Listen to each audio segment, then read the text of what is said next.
Alors, est-ce qu'il sert à rien d'essayer de réhabiliter notre Aristote pour notre milieu international de la philosophie de notre époque? Dans chaque époque, il y a des renouveaux soit d'Aristote, soit de Platon.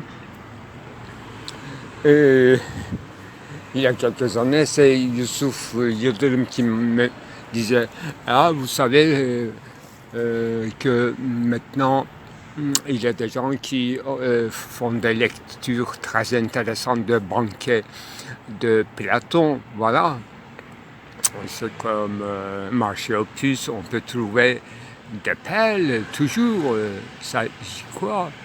Effectivement, si on retourne à Aristote, c'est que les fautes, on accumule. En fait, c'est une façon de voir et de les présenter. C'est pas final, rien de final en ce qui concerne notre grand maître Aristote. Effectivement, il faut commencer par la médiocrité. Ce serait un peu ironique, mais c'est lui qui promulgue medium, middle, le terme moyen plutôt être tempéré dans les vertus, dans l'usage de vertu. Donc on peut interpréter ça comme une éloge de médiocrité de la part de grands philosophes. Moi, j'avais toujours mis en garde mes étudiants à ces gens d'introduction, par lui-même, d'Aristote, et je leur conseillais d'attendre un peu le milieu et la fin de son trame, qui s'achemine vers bios politikos, donc il n'est rien de médiocre, mais il parle trop, surtout éthique Nicomaque, je pense, et il parle trop à l'intérieur de sa cité, d'une manière ne pas déranger ses citoyens, comme ce fut le cas avec Socrate, qui a été exécuté à la fin. Donc, il place tranquillement chaque chose à sa place dans la cité. Chaque existe a un domaine propre dans la cité. Donc, il joue comme ça d'une certaine libéralité de l'esprit très trompant. Voilà. Donc, première fiche de lecture, c'est médiocrité dans la philosophie d'Aristote. Et les autres sont bien travaillés par nous. C'est encore éthique Nicomaque et la métaphysique, bien sûr, et cette priorité prétendue dans les affaires concernant cité humaine, priorité de l'énergia comme possibilité. Quand on dit possibilité, effectivement, on tombe encore dans une sorte de potentiel dynamisme. Ça me fait rien. Alors, c'était quoi? Voilà, une deuxième étape, on a vu avec la lecture de théorie des gens que Aristote, dans la Poetica, devine sans tragédia d'une manière un peu maladroite, parce qu'il ne connaissait pas très bien, pour des raisons historiques, le genre d'Itambrique. Donc, il se contentait d'une certaine représentation théâtrale, soi-disant tragédie, mais dont le cœur avait déjà perdu une véritable fonction. Donc, il fallait que les personnages se parlent, qu'il y ait une conversation, un dialogue, et chacun fait parler son topos pour qu'il se rende manifeste dans son hexis, dans son caractériologie, etc. Donc c'est déjà une sorte de roman, un drame, une tragédie, n'est pas pensée profondément selon les sens grecs, justement, n'ont pas eu de manière universelle, comparative de toutes les cultures, loin de là. On ne demande pas trop de choses. C'est un point critique et moi je défends que les tragédies n'est pas du tout ce qu'on attend passer au classement catégoriel ou des conditionnements. Il peut y avoir partout, pourquoi pas dans la philosophie et le texte même de Héraclite, on peut trouver tragédia en tant que fondation ontologique de la tragédia chez Héraclite. On disait donc comme troisième étape que Aristote dans la métaphysique définit l'être d'une manière fantastique, mais c'est le premier argument qui reste suspendu, qui n'arrive pas à se développer, ou c'est plutôt entrer dans les voies catégorielles. C'est que l'être se dit de plusieurs façons, c'est ça. Donc, cette plusieurs façons est réduite, rabattue sur une liste catégorie, un rapport catégoriel. Donc cette multiplicité, surtout au niveau non pas de rhétorique mais de logos, est bien négligée. Voilà les fautes accumulées d'Aristote. Donc d'abord concernant l'être, comment on dit l'être, et de quelle façon on parle et on agit, si de quelle façon si on agit et on parle, on aura fait exprimer l'être en multiples façons. Cette question reste complètement suspendue, non réponse. Mais quand on cherche avec cette question précise, on en trouvera des choses, chez Aristote même bien sûr, et c'est ça une déconstruction.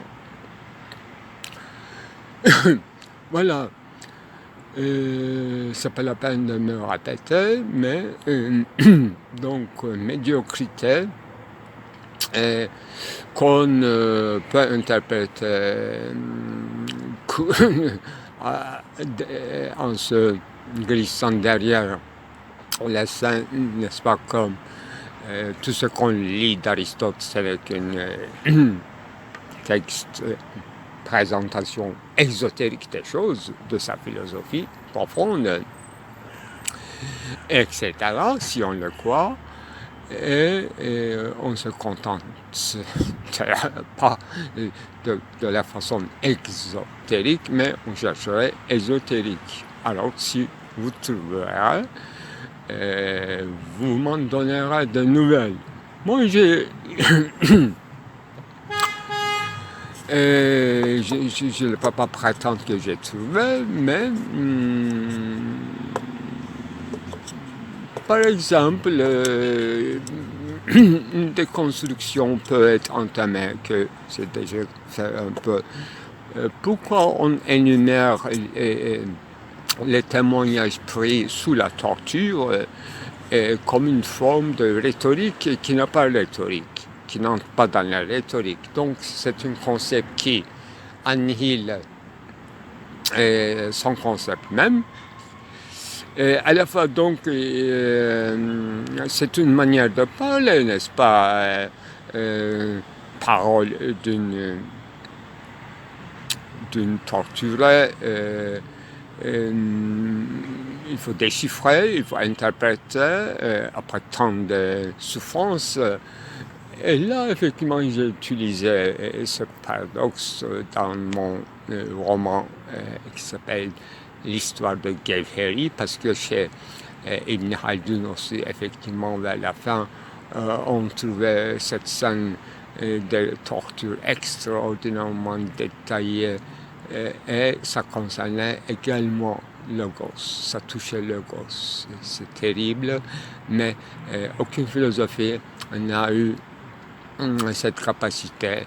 Et en dehors d'études rhétoriques ou études poétiques, la parole du torturé, persécuté plutôt, persécuté. Nous sommes tous des persécutés.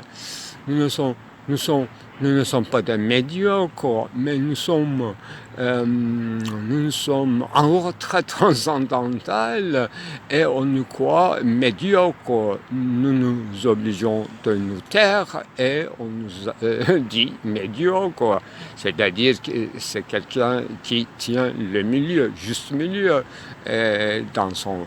Il est prudent au sens étroit et bas du terme. Prudence, pas de extrême. Voilà, on fait quoi? On se fait passer imperceptible, devenir imperceptible et indiscernable. C'est ça notre méthode d'être médiocre pour des raisons politico-sociales dans notre époque et depuis des siècles seulement.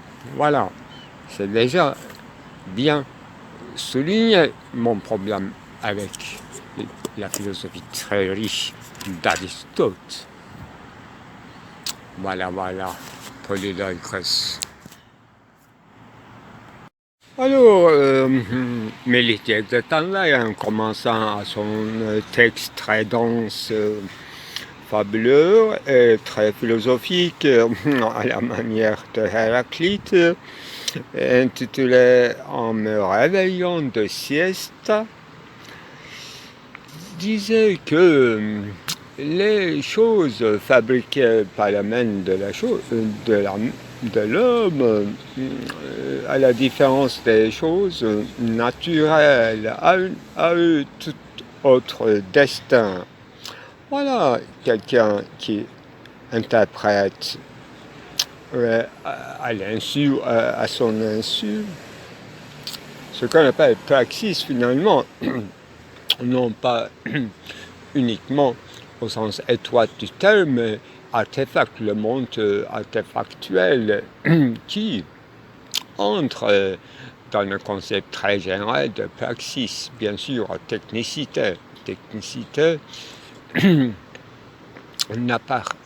n'appartient que l'homme, bien qu'il y ait une technique de la nature, entre guillemets, soulignée par Kant, et c'est l'homme qui le découvre et qui prend une certaine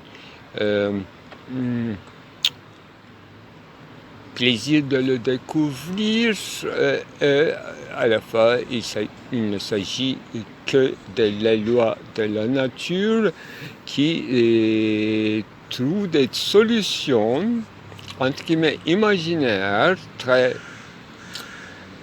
improbables en vue de survie et de réussite. Toute mimétisme animal, ça effectivement dans la biologie, dans la sphère de bios, on peut en donner plein d'exemples, mais à l'instant même je pensais qu'elle peut être et l'équivalent analogique dans le monde des physiques, astrophysiques et surtout des éléments sous-atomiques, des rayons, des faibles forces qui changent d'intention, des grandes forces qui jouent les faibles forces. C'est exactement une citation d'un livre de vulgarisation d'astrophysique qui ne va pas en sérieux, écrit du point de vue de mathématiques, des forces. Dans certaines interactions, de grandes forces, extrêmement grandes forces, mais à des, disons, effets faibles, parce qu'ils sont très loin, disons, et ils s'atténuent, selon mon interprétation, et d'un autre point de vue, ces forces sont tellement grandes que ce petit microcosme qui est notre système solaire n'est que l'otage de cette grande force et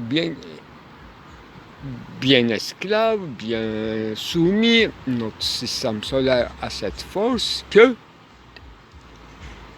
cette force n'a même plus besoin d'agir en tant que force, parce que sa force fait notre microcosme, c'est-à-dire notre système solaire que nous connaissons. Voilà, une petite interprétation dialectique. Voilà. En ce qui concerne notre sujet, est-ce qu'on peut... Ma réponse est oui. Est-ce qu'on peut être à un tel point submergé par une force qu'on ne le sent plus? Parce que c'est notre structure de part entière à part entière, de part en part, structurée par cette force qui nous laisse bien sûr une marge de liberté, libre arbitre, volonté, mouvement, donc choix, que cette force, nous ne mettons même pas en considération, c'est négligeable parce que ça fait presque l'un, tout n'étant pas identique, pas du tout identique avec nous. L'un, ça fait l'un avec nous, ce qui fait nous,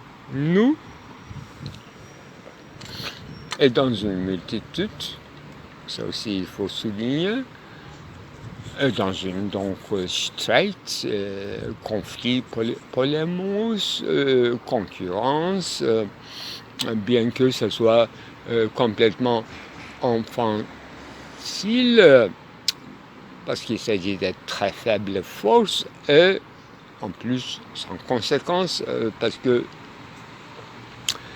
ça ne va pas trop loin, qu'un, deux ou trois coups, au sens de jeu d'échecs, c'est-à-dire qu'on ne peut pas voir trop loin dans nos grands coups.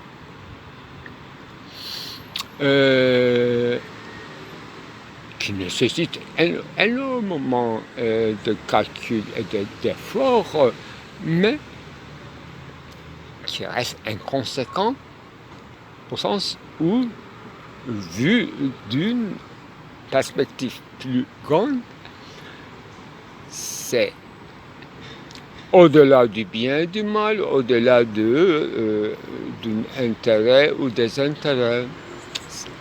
Donc il y a des chiffrages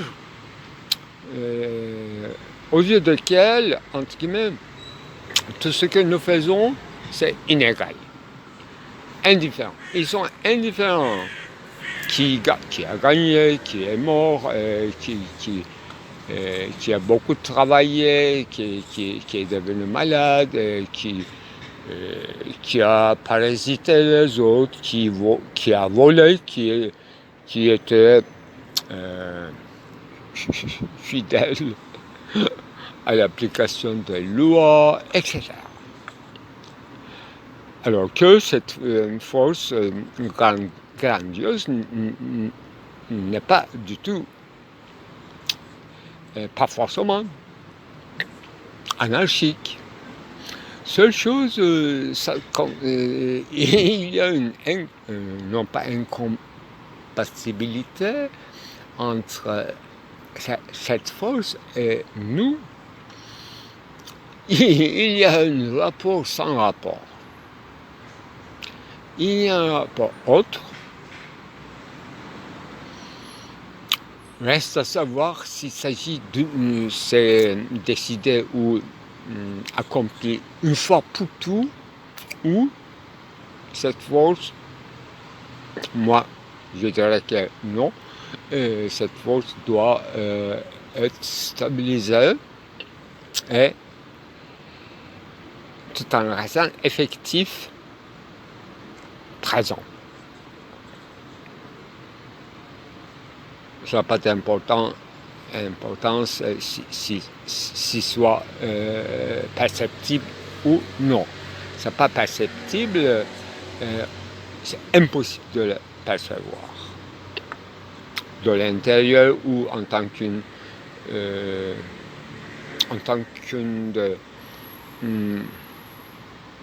interlocuteur ou partenaire ou des jeux de conflit. Voilà, cette indifférence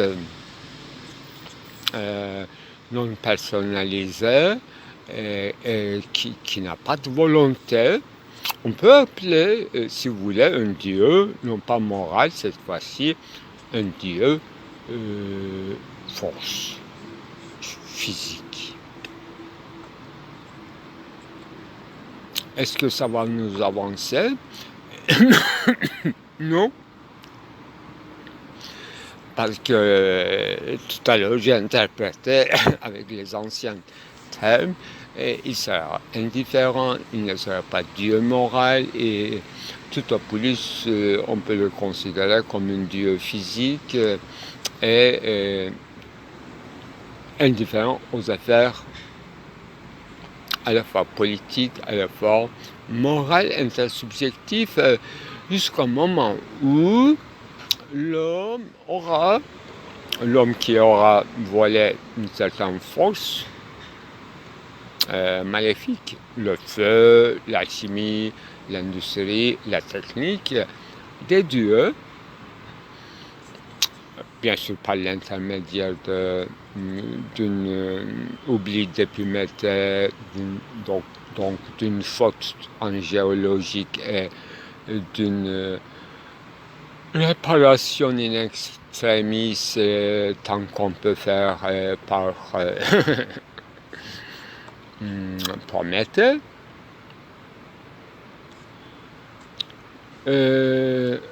Au prix des crimes, c'est-à-dire le vol, le vol du feu des dieux, donc la chose sacrée est profanée sous la main des hommes, de génération et de génération. Mais dans cette histoire même, selon cette version, Zeus aura une certaine pitié pour la race humaine et in extremis, il aura confié aussi entre plusieurs sciences régionales, donc techniques, c'est pas une véritable science au sens de Metaphysica Generalis, c'est ouvert toujours l'industrie. Ce qui veut dire que dans la cause primaire nous échappe, dans la finalité finale, but ultime, c'est-à-dire si ça va marcher ou ça va détruire tout, nous est fermé. Nous ne le savons pas. Avec notre technique développée, si nous allons remédier à nos problèmes que nous postulons que nous avons énumérés,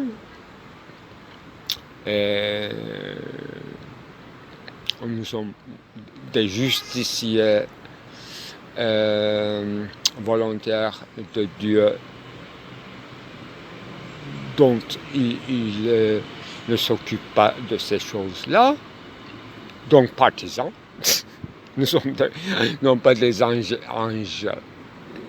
Nous sommes les hommes, certains hommes, ils se sont engagés dans une voie qu'on nomme partisane, c'est-à-dire qui prennent la responsabilité de l'universel, pour aller vite, la totalité de l'humanité, alors qu'ils ne sont enfermés, enclavés que dans leur, chacun d'eux ou elles, enclavés dans leur topoï. Ils ont une vision, uniquement vision, hein? C'est pas une théorie à vie, d'accord? Et c'est pas un savoir, ça s'assure. Donc ils sont aspirés à sauver l'humanité au nom de cette X solution qui n'a pas expérimenté et non expérimentable, pas essayé et pas vérifié, non vérifiable. Voilà, tout processus de messianisme ou de partisan ou de salut, tous les rhétoriques et les pratiques du salut, c'est-à-dire se substituer à une instance qui n'existe pas. Au lieu d'une libre arbitre ou d'une bon Dieu qui exclurait malingénie, l'homme, certains hommes, ils se font des anges. Voilà, je suis assez clair dans cette analogie. Et ange veut dire ici partisan, militant, combattant, pourquoi pas un homme politique responsable, élu à long durée, à moyen terme, qui sera déçu ou qui va s'enlacer ou qui va faire de la corruption lui aussi, et tout en usant des bons moyens, il va aboutir à quelque chose encore plus désastreux, on ne sait pas, ou bien, au contraire, en usant pour une bonne vue des moyens négociables, mais périlleux et dangereux à l'instant même, à l'immédiat, donc faire une sorte d'entente, pacte avec le Satan, c'est-à-dire le contraire, l'ennemi, contre lequel on combattait, soit consciemment, c'est rare, soit inconsciemment, c'est beaucoup plus étendu. C'est-à-dire qu'on ne peut pas distinguer quel moyen sera uniquement de l'autre moyen, instrument technique et ne touchant pas le fond où l'idéal restant intouchable et indemne. Voilà, ce sont des idées, ce sont des constructions. Donc il faut voir aussi les topoïs, prises de positionnement, et le chemin qu'on prend et le trajet, et sur ce trajet, des négociations, c'est-à-dire des amitiés, des liaisons et des alliances qu'on fait, et les ennemis qu'on se projette, et les ennemis avec lesquels on fait des pourparlers, et parfois, d'une manière, je dirais, insinueusement, le jour au lendemain, à un moment donné, du cours de la vie, on s'aperçoit tout d'un coup, avec grand étonnement, ou avec, ça peut passer complètement inaperçu aussi par la personne, qu'on est devenu son contraire. Qu'on est devenu ce qu'on avait projeté pour soi-même, pour ses idéaux et pour soi-même, le contraire. Mais c'est extrêmement difficile de le voir. Sauf une scène de tragédie bien ficelée. Presque personne n'accepterait pas un échec total dans une course de vie. Ils vont trouver des explications rationalisantes au sens psychanalytique du terme, en disant que c'était nécessaire, un moment nécessaire. Je sais que toute détermination est une négation, mais la vie est une suite de détermination. Et dans un jeu dialectique, c'est d'emblée accepter que il y a de retour en arrière et de retomber, comme disait Rousseau, plus bas que l'animal. Un animal ne peut pas tomber plus bas que le grade de son espèce, mais l'homme, si, disait Jean-Jacques Rousseau. Voilà, ces gens, dans ce sens-là, des retombées, des chutes terribles, qui fait de véritable tragédie, son nom anonyme et qui peut être personnalisé à chacun de nous. À force de choses ou à force de choses, que les choses ont pris une certaine dimension exorbitante dans le monde, disons, pour que tout le monde comprenne, dans le monde globalisé et capitaliste. Jamais le monde n'était dans l'histoire si bien uni. Pour le mal et soi-disant pour cette image du bien qu'on se fait. On se trompe quand on fait une image de bien comme une image de bonheur, comme une image de la fin ultime de l'humanité. Et qu'est-ce qu'on fait là, y compris tous les philosophes et les politiciens, parfois les historiens qui ne prennent plus de risques, on joue le Dieu, forcément. Là où il n'y a pas de maître dans la classe, quelqu'un ou quelques-uns joueraient sûrement le petit mafiosi.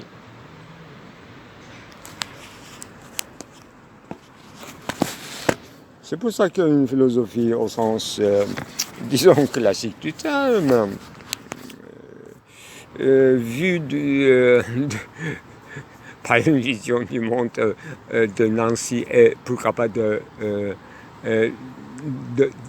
Derrida et de Deleuze et à mon avis de Lyotard, pourquoi pas de Michel Foucault, etc. Et parce qu'il prend très sérieux, il ne tombe pas dans un désespoir face à la philosophie, face à l'état de la philosophie, et il continue à faire des extraordinaires retrouvailles en philosophie.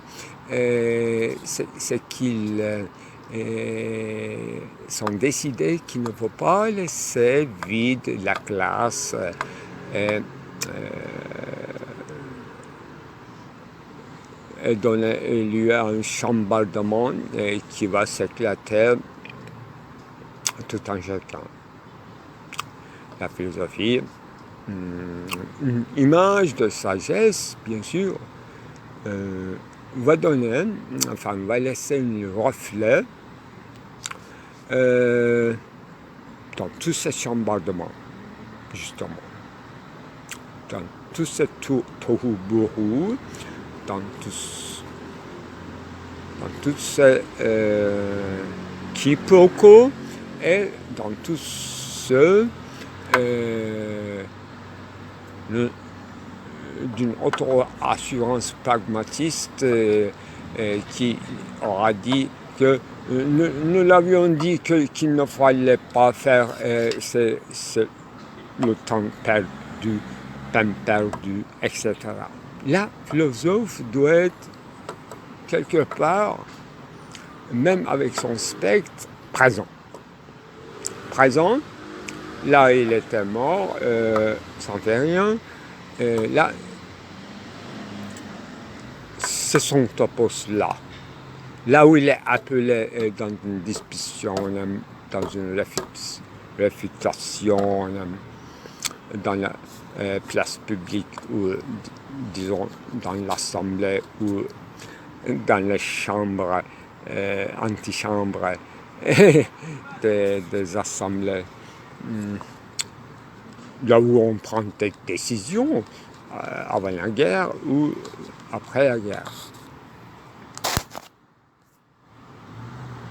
C'est ça le topos de la philosophie qu'on idéalisons parce que un véritable topos de philosophe, c'est d'abord son cœur, son milieu, et son entendement, sa raison, et ses lectures, et ses interactions avec les autres pensées. Bien sûr, véritable topos, c'est la pensée, élément même de pensée.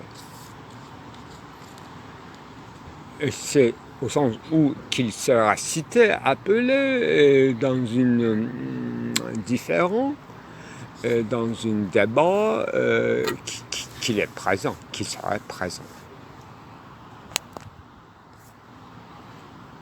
Nulle part ailleurs, il ne sera à part entière présent. La philosophie, même pas dans une institution. Il y a des choses plus importantes que la philosophie, si vous êtes en vie, bien sûr. La philosophie sert après la mort, c'est la préparation de l'après-mort. Si vous voulez, pérennité. Mais l'instant même, parfois, besoin du silence, si vous voulez, un recueillement, pourquoi pas une manœuvre, un travail de jardin, un nettoyage de l'environnement, s'occuper avec les petites chatons, chiens, chiottes, voilà. Donc silence, surtout quand il y a une qualité de silence,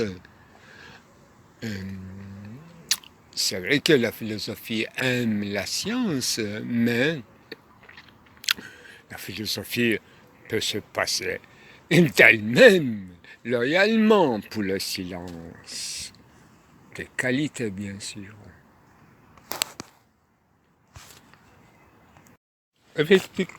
Effectivement, toute détermination est négation.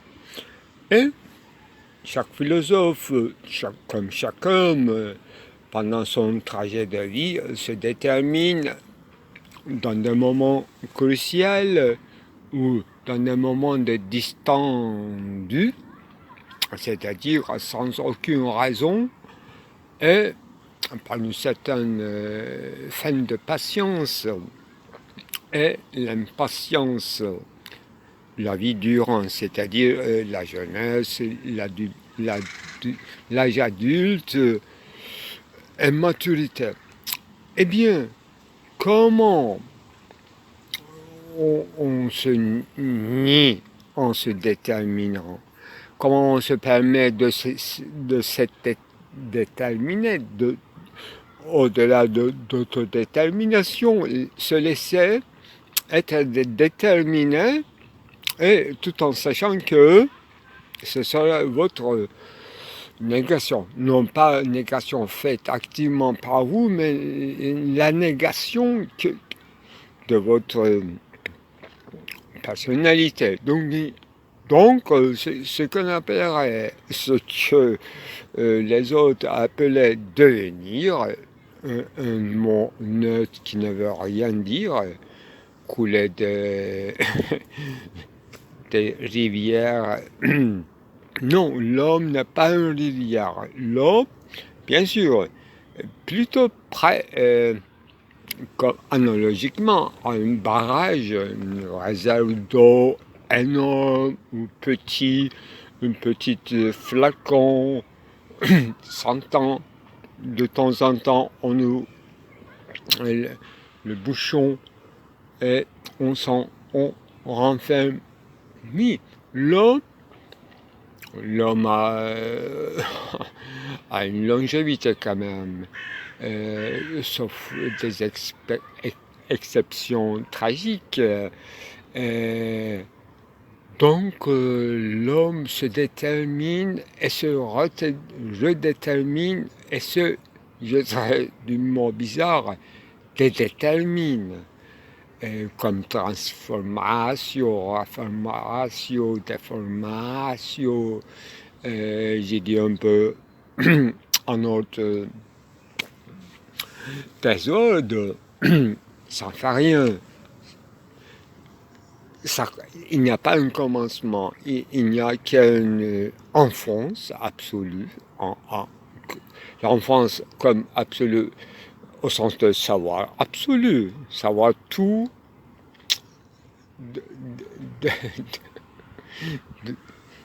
de soi et en soi. C'est ça qui est fantastique. Moi, je félicite toujours la philosophie de Jean-François Lyotard qui aura donné à cette instance qu'on appelle soit l'enfance dans l'aventure de la conscience, au moins, n'est-ce pas? L'homme n'est pas de part à part entière la conscience, il y a des inconsciences, etc.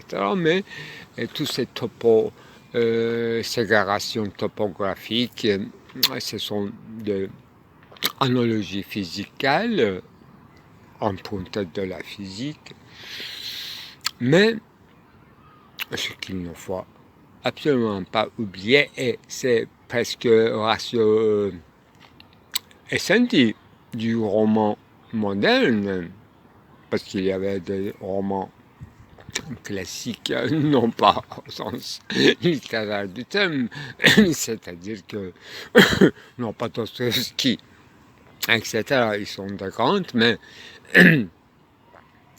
tout d'abord, je pense Declamarons, Satyricon, quelques autres, pourquoi pas, mais en forme de chansons et de poèmes en Occident, effectivement.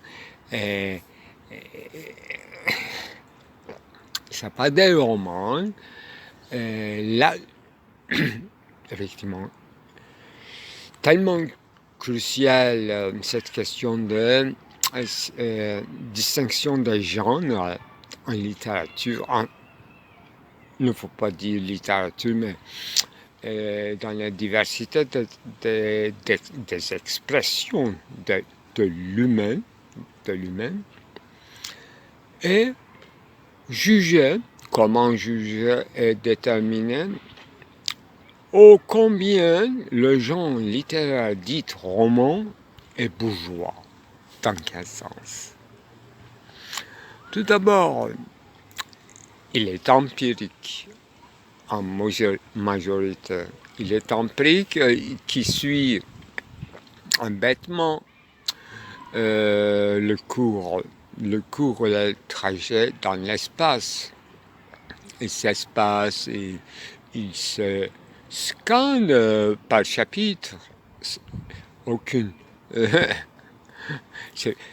Plus il se scanne, il s'avance en chronologie spatiale, plus il a besoin des chapitres découpés en bloc. Effectivement, c'est rare. C'est rare et c'est pas classique. Quand je dis classique, effectivement, c'est plutôt pré-roman, donc avant la bourgeoisie. Donc il n'y a pas là véritablement une distinction des genres et il n'y a pas une domination de l'imprécision de l'espace et de la chronologie. Bien qu'il y ait des retours en arrière, là, ce sont des timides excursions de romanciers qui sont tellement coincés dans leur genre que comme dans un costume bourgeois citadin, citadin vraiment, l'autre nom de romancier citadin, bien, normalement, il y a une théorie qui dit que tous les romans importants sont écrits dans la capitale, surtout à Paris, pareillement dans les autres capitales, et pour parler de la campagne. Jamais à l'intérieur, jamais, très rarement, à l'intérieur de la campagne qu'on peut écrire sur la campagne, dit-il. C'est-à-dire que ça prouve que le roman est un genre littéraire complètement citadin. Et, par exemple, Rabelais, c'est pas un roman, c'est pas citadin, c'est pas bourgeois. Ça, c'est sûr. On ne peut pas être très clair. Et je peux être clair tous les 15 ans. À peu près, j'exagère un peu, tous les 7 ans c'est mieux. Parce que quand j'étais malade, mais bien pourtant, et en réserve, en retrait dans sa maison parentale, j'ai reçu un étudiant, j'ai reçu chez moi un étudiant de longue date et donc il est venu. Je n'aime pas trop parler des choses médicales, donc on est entré directement au vif du sujet, là où je m'étais resté dans ma tête, et là où on était resté dans la cour, j'en sais rien, mais c'est plutôt première, c'est-à-dire là où je voulais commencer à la fois définir le genre roman et à la fois écrire moi-même un roman, finalement. Parce qu'on dit que dans la littérature, au sens de belles lettres, turc, ottoman, selçukite, etc., en Orient, il n'y a pas de roman. Le roman, c'est typiquement, spécifiquement, un concept bourgeois, capitaliste, bien qu'il soit anticapitaliste, communiste, ça ne changera rien du tout. Typiquement occidental, citadin, et dans une époque de capitalisme, y compris URSS. C'est tout. Ça ne concerne pas uniquement une certaine inégalité de développement des systèmes parlementaires à Paris, à Londres, et l'absence d'un système parlementaire où à Moscou, à Leningrad, à Saint-Pétersbourg, à Tokyo ou je ne sais quoi. Vous voyez, régime, Derrida, il était très intransigeant dans la définition de la littérature moderne, qui le liait comme sine qua non à la démocratie. Oui, à l'idée de la démocratie, oui, mais non pas à un système établi qui fonctionne comme démocratie. Bien sûr, conditions de publication, expression de, liberté de l'expression, le droit d'expression concerne un milieu démocratique, mais pourquoi prendre comme critère, n'est-ce pas, comme la force majeure, l'obligation d'être publié. Voilà. Mais, comme en Russie, il y a eu une abondance d'une production littéraire qui n'était pas démocratique, sous le tsar, etc. Ils trouvaient un moyen de publier, parce que la publication, effectivement, système ou réseau de publication, effectivement, comme une technicité elle-même moderne, jamais vue auparavant. C'est pas un grand sage comme Héraclite qui aura déposé ses écrits manuscrits dans le temple d'Artémis, non pas pour qu'ils soient publiés, mais pour qu'ils soient gardés pour les siècles ultérieurs. Là, c'était pas une littérature, là, c'était une véritable, comment dirais-je, oui, profession de foi, confession, une honnêteté, une sincérité. Mais tous ces actes, c'est-à-dire justement sincérité, véracité, être en quête de la vérité, etc. Tous ces gestes sont bien sûr hérités par l'auteur dit moderne de la littérature occidentale. Et on peut dater ça, la plupart du temps on date avec Confession d'Augustin, mais pourquoi pas? Enfin, pourquoi pas Satyricon, n'est-ce pas? Pourquoi pas Décaméron? Pourquoi pas Chanson de Roland? Pourquoi pas voilà, les belles lettres. Où finit les belles lettres et commence la littérature? Voilà, il y avait une histoire qui m'intriguait quand j'écrivais sur l'autographe chez Madame Dolores Rogozinski. J'ai oublié, bien sûr, mais ce que je voulais... Enfin, c'est un exemple entre parmi mes lectures récentes quand même. Oui, voilà. Il s'agit d'un livre de César Tansu, historien de l'art turc, qui a publié une grande analyse sur miniature turque de 15e, 18e siècle. Et là, à un moment donné, il parlait d'un livre de miniature sur son sujet, c'était de la noce des dauphins impériales. Et c'est lui qui avait fait les miniatures. Son nom, il n'était pas définissable.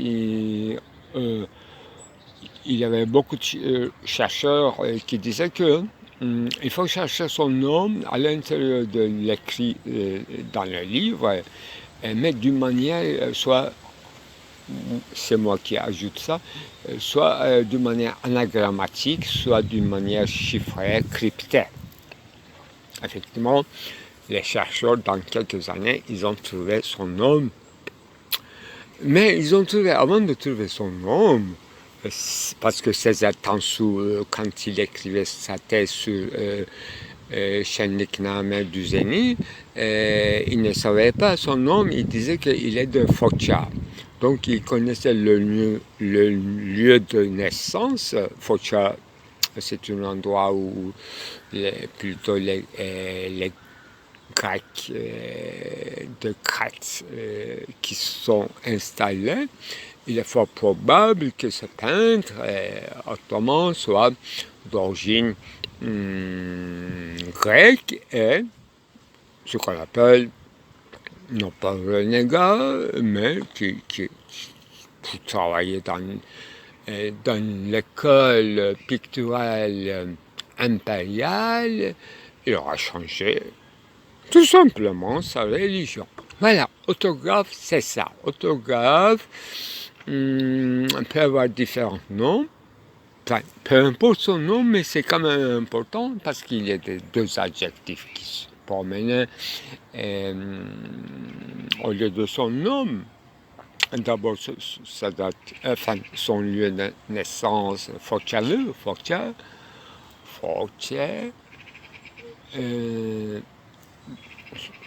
sous la littorale de la mer Égéenne. Peu importe, c'est écrit dans le livre de César Tansu. Voilà, orthographe, le nom propre, l'auteur, signer son œuvre, ce sont des choses récentes. Et dire qu'il s'agit d'une fiction, tout en racontant une belle vue reconnaissable à peu près. C'est ça l'intrigue de la bourgeoisie, qui n'arrive pas, qui est tellement coincé dans son coin, qui veut atteindre la totalité quand même par voie de lecture rapide, qui est roman, et non pas des grandes œuvres avec l'énorme tome. Non, personne n'a cette temps pour l'érudition. L'érudition est perdue, mais le peuple, lecteur, bourgeois, citadin, exige de ces littéraires d'être érudit. Mais personne ne peut pas être érudit d'un jour au lendemain. Il n'y a pas une école d'érudition, il n'y a rien. Il n'y a qu'une école laïque,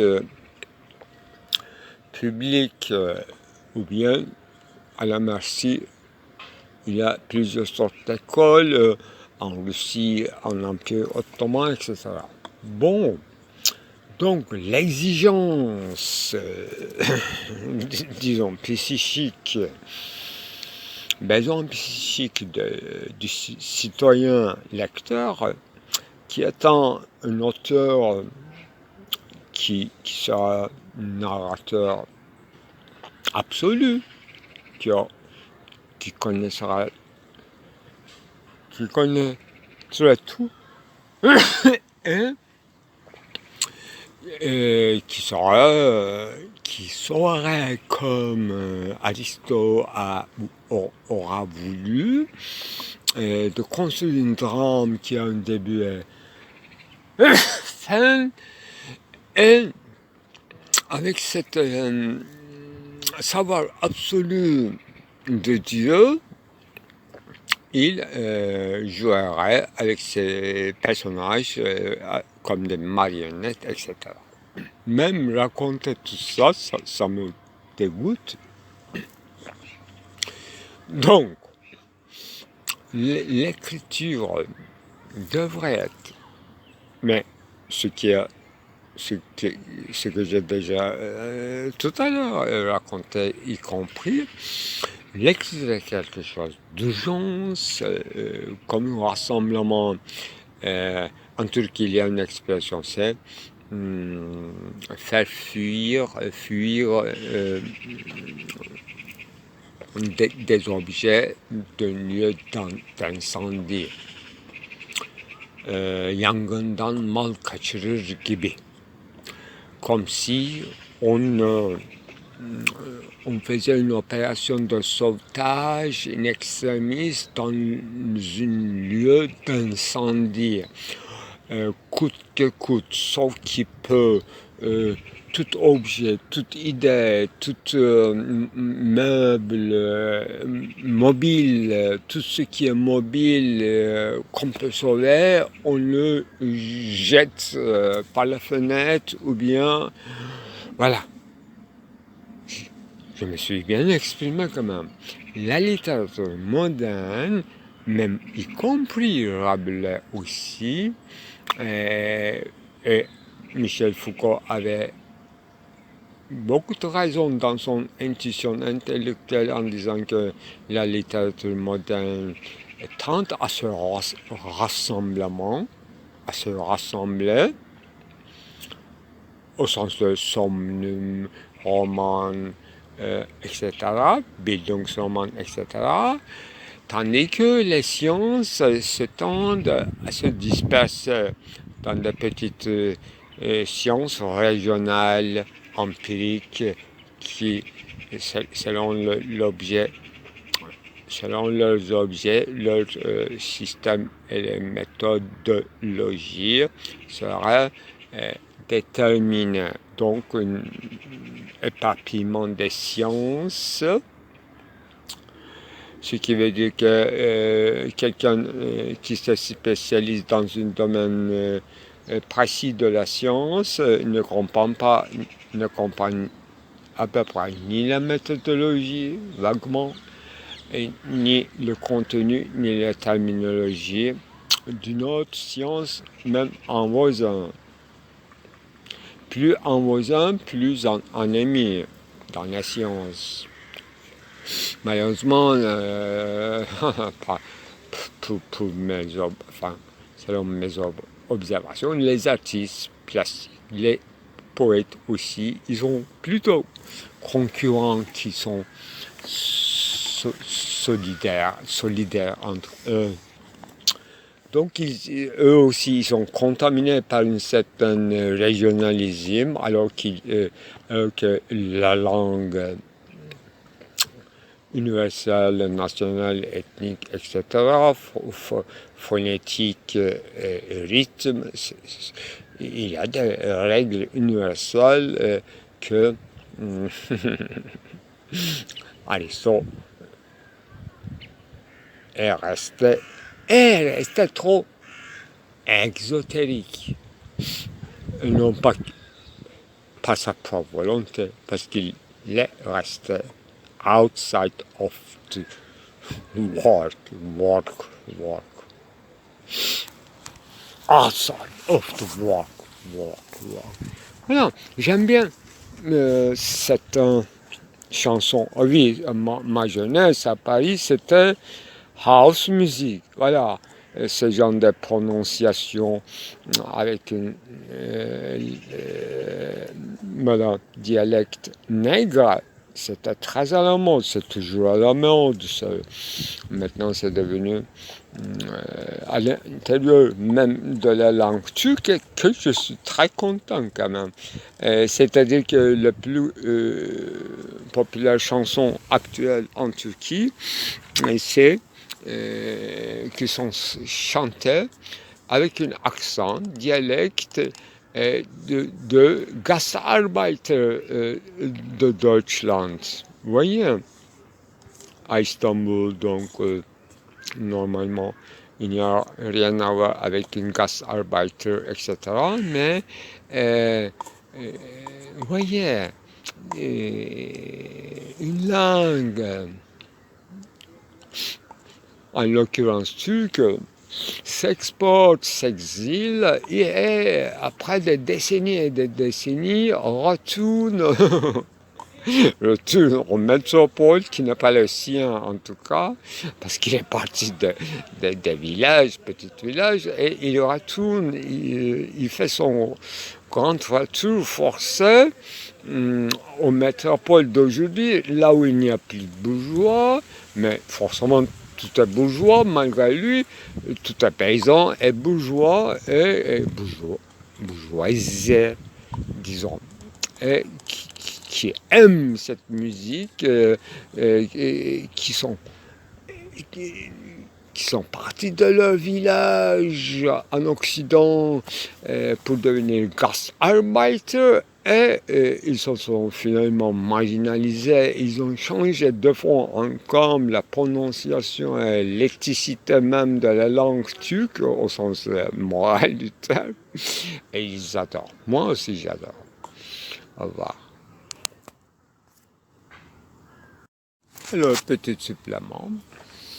Dans ma première et dernière rencontre dans une réception de fin d'année dans une maison d'édition à Istanbul avec Orhan Pamuk, en échangeant des paroles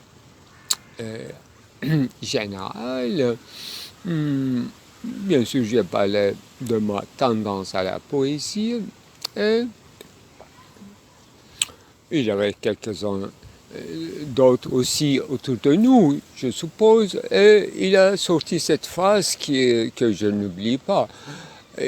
Il a dit tout bêtement que je ne comprends pas que dans la poésie, on utilise seulement une petite partie de la page, alors que tout le reste vide, alors que nous, les romanciers, nous remplissons tout. Bon, on peut rire dans une conversation de société, mais si c'était vrai,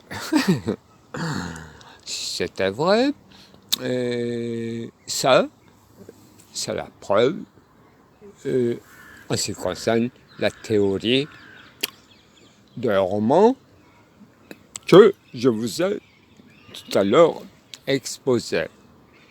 C'est-à-dire l'imprécisme total, bien qu'on joue avec la temporalité, aller-retour, mixage, montage, ça ne change rien. C'est une véritable issue, conséquence, encore pire, je cherche le mot bien sûr, voilà, Kurban, Kurban, on dit tout simplement chez nous, victime, voilà, Kurban, a ce sens aussi, victime, émissaire, non pas, même pas émissaire, qu'est-ce qu'il doit émis? Il émet ce qui reste vide. Le romancier en tant que victime émissaire, s'il est émissaire, il est victime. Victime de quoi? De partage des sciences et tout ce qui est essentiel reste vierge. Et le philosophe n'arrive pas sorti de sa formalisme et logicisme, syllogisme, n'arrive pas offrir ni un système complet, ni une hiérarchie de dépendance entre les différentes gens et espèces. Ou qu'est-ce qu'il joue? Moi, je joue anarchie, poésie, c'est-à-dire Bertolt Brecht, pédagogie, c'est-à-dire la vérité pour la vérité cézanne. Pourquoi? Pour en démontrer nos procédés, pour en exhiber dans nos modes d'exposition, nos modes d'exploration. Un point, c'est tout. Le romancier peut faire aussi la même chose s'il voulait remplir toutes les pages blanches. Voilà. Et deuxièmement, l'étudiant, ex-étudiant venu à la maison pendant que j'étais malade pour écouter ma théorie de littérature centrée sur l'œuvre de James Joyce. Après quelques semaines seulement de cette conversation, j'ai commencé mon roman immédiatement. Et j'ai écrit en plus pour prologue ou épilogue une théorie d'un roman qui justifie bien sûr légitime le roman que j'avais écrit l'année 2019, la fin, au mois de décembre. Il s'agissait de Tajettin Ertuğrul, qui a écouté, enfin, mes amis en général, ce sont des gens qui écoutent, qui ne répondent pas. Et l'autre, après des mois, quand on s'est revus, il m'a sorti une seule phrase en disant que je suis en train de lire tout ce qui a écrit la vie mode d'emploi, vous avez compris en fait, que je trouve son génie en tant que romancier français, c'est-à-dire qu'il en a de Flaubert, de Balzac, Hugo, pourquoi pas, même je peux compter Alain Robbe-Grillet, Solers, même certains Guyotat, Marguerite Duras, il en a beaucoup. Mais lui, effectivement, Lollipop, c'est artificiel. Voilà. Moi, j'étais, bien sûr, pendant mon apprentissage, jeu artificiel à la manière de Michel Léris, Raymond Roussel, oui. Mais c'est pour progresser dans le domaine. Non pas pour publier, je n'ai jamais publié tout cela. Mais j'ai envie de publier mes œuvres achevées, dont je peux renommer Mille et une nuits,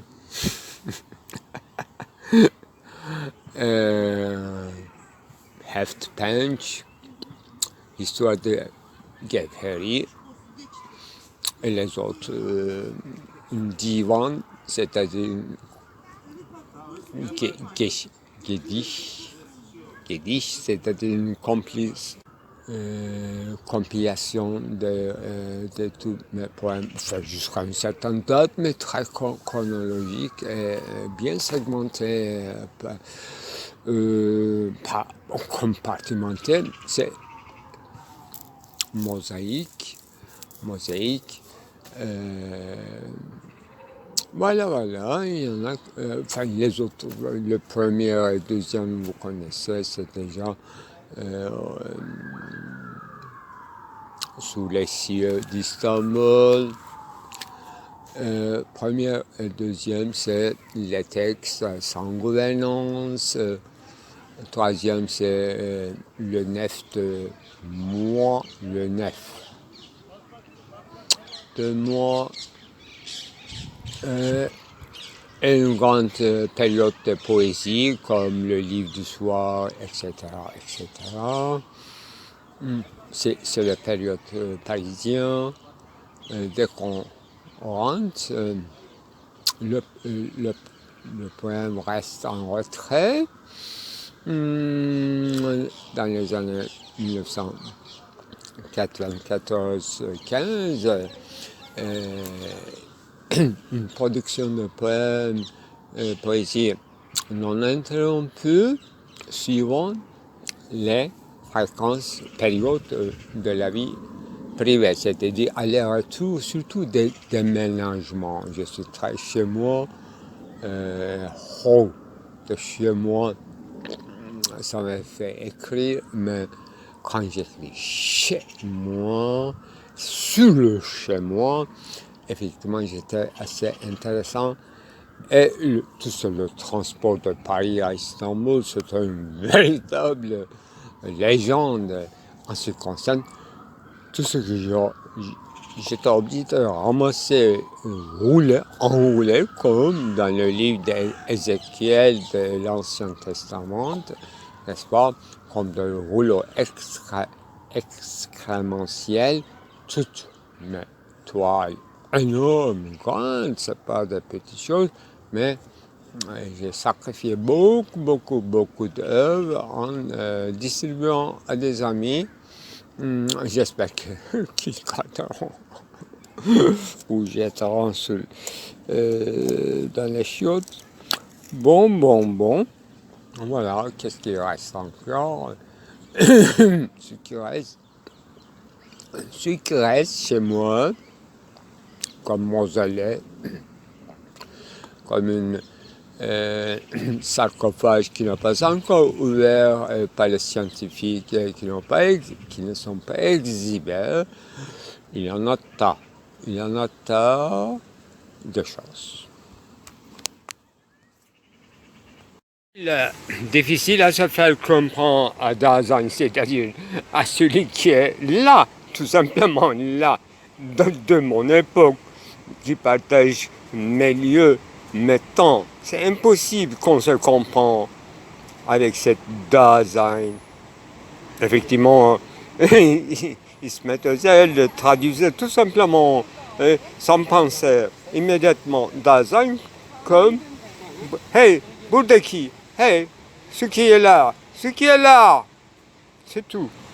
Ce qui est là est aveugle, frappé d'une cécité et de mille façons privilégiées par ceci. » Bon, bref. Depuis longtemps, je cherchais ma poésie.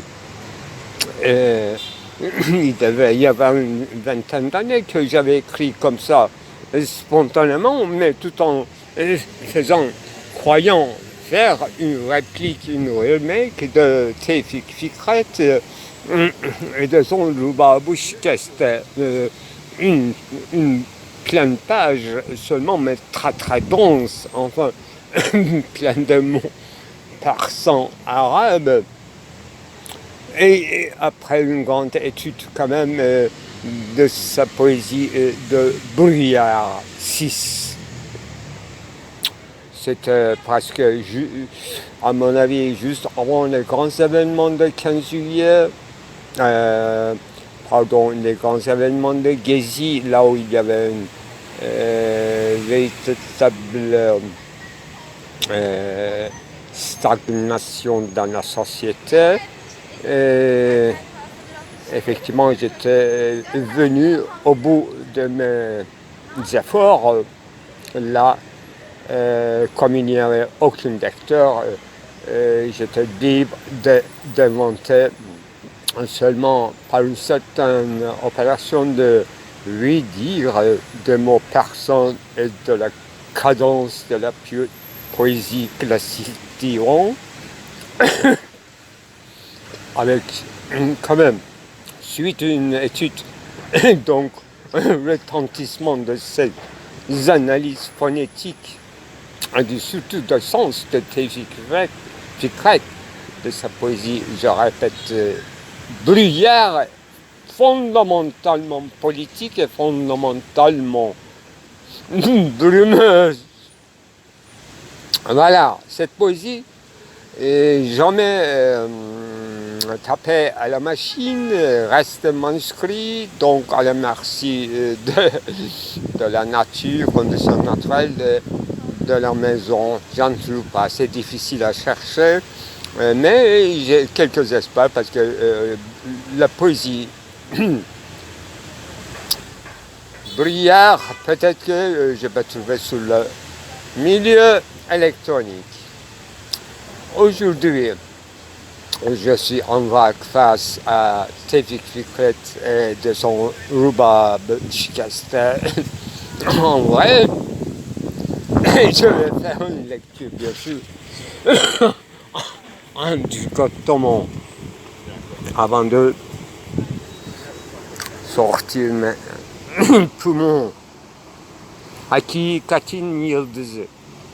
Yegane filozofumuza pür tehekküm soruyorlardı. Niçin herkesten ayrı durdun? Ne için istenilen, titrenilen, koşulan şeyleri tahkir ederek, çiğneyerek alemin zıttına pürçin ütaba bir meslek ihtiyar etmeye mecbur oldun. Ne için? Söyle, tecerrütte ne lezzet buldun?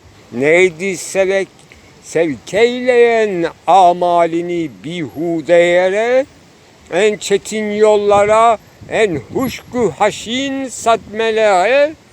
Neydi ruhunda o illeti muharriş müzmin?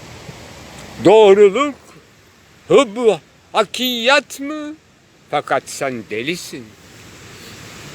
O sükût etti ve bir katray barid asabi bir tebessümle sine giriye gibi titreyip kaldı cevhininde. Evet, sen delisin. Bütün insanlar akılsız, bütün alem miskin.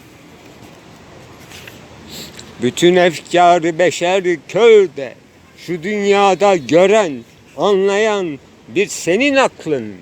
Neden? Söyle neden herkesin gittiği yoldan saptın? Herkesin yıktığı evhamı hakikat yaptın, tapıyorsun. O muhannit mütegafil bakıyor sanki bir heykel. Evet, sen delisin, hem mağrur ve muzır bir delisin. Haddini aştın artık. Seni ima edemez, hazmedemez insanlık.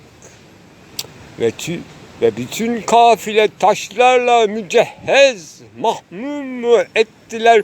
Hak diyerek hakka hücum. Ona her darbe şifa, her acı söz bir müjde. Taşlar indikçe sızan kanlar o kutsi yüzde bir küçük nokta bırakmıştı. Bakıp zalimler doğdu zannettiler alnında beyaz bir ahder.